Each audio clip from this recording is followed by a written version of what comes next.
Magandang araw mga farmers. Ito po yung bagong update namin sa mga alaga namin baka. Ayan, si Pogi. Lalo pong lumaki si Pogi. Gumanda yung kanyang katawan.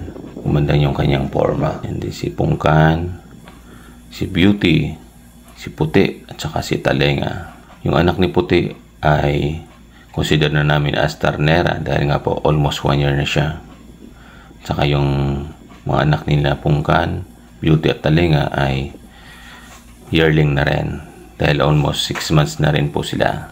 Sa video ito gusto ko po sanang i-reveal yung price ng mga alaga namin nang binili po namin sila. Sa mga kababayan natin, sana po ma-inspired kayo sa pag-aalaga ng mga baka.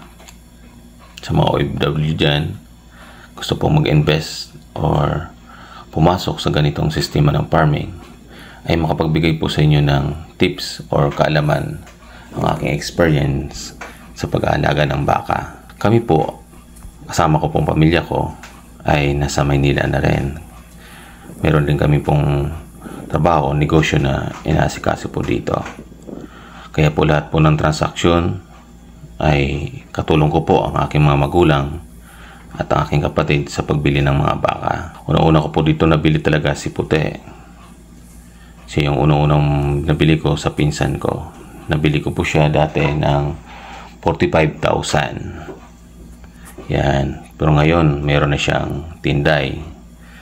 So, nag-ROI na po si Puti. Yan naman po si Pugi.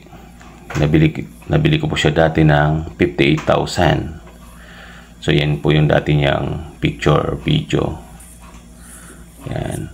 Ngayon si Pugi, estimate ko po nito ay halos nasa almost 100,000 na po yung price ni Pogi. Yan. Si Pogi po sa amin ay nasa mahigit na po 2 taon. Tapos, ang nabili ko si Pungkan. Siya po yung pangatlo ko pong nabili. Si Pungkan po, nabili ko po ito ay inahin na siya pero payat. Ang pumasok na bili ko po at saka naalagaan na namin ay gumanda na po ang katawan ni Pungkan. Tapos yung pangatlo ko ditong nabili ay si Talenga. Galing din po ito sa pinsan ko.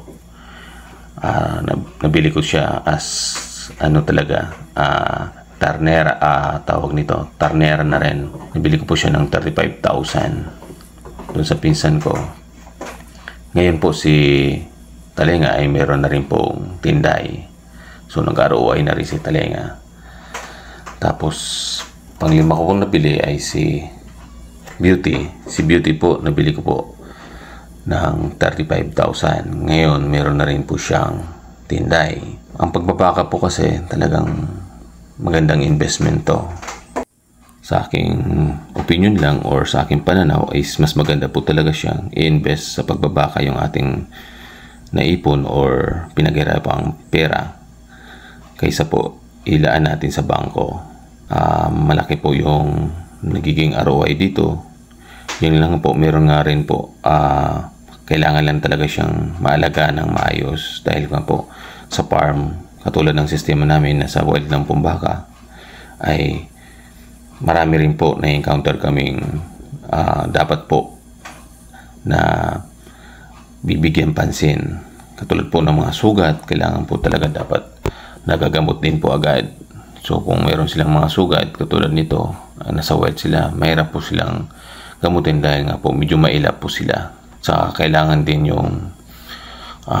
yung tagapag-alaga ay talagang mayroon talaga siyang pagmamahal or pagpapahalaga sa kanyang mga alaga. Sa ngayon po, nasa 9 na ang aming mga alagang baka. Idagdag ko pa dito yung nabili naming yearling lalaking baka na pampalit namin kay Pogi. Kaya magiging 10 na po sila. Ang pagre-ready namin sa pampalit kay Pogi upang maiwasan namin yung ma-inbreeding yung lahi ng aming mga alagang baka. Sana po na-inspired kayo sa video ko, nakapagbigay sa inyo ng tips at dagdag kaalaman sa pag-aalaga ng baka. Thank you po. God bless.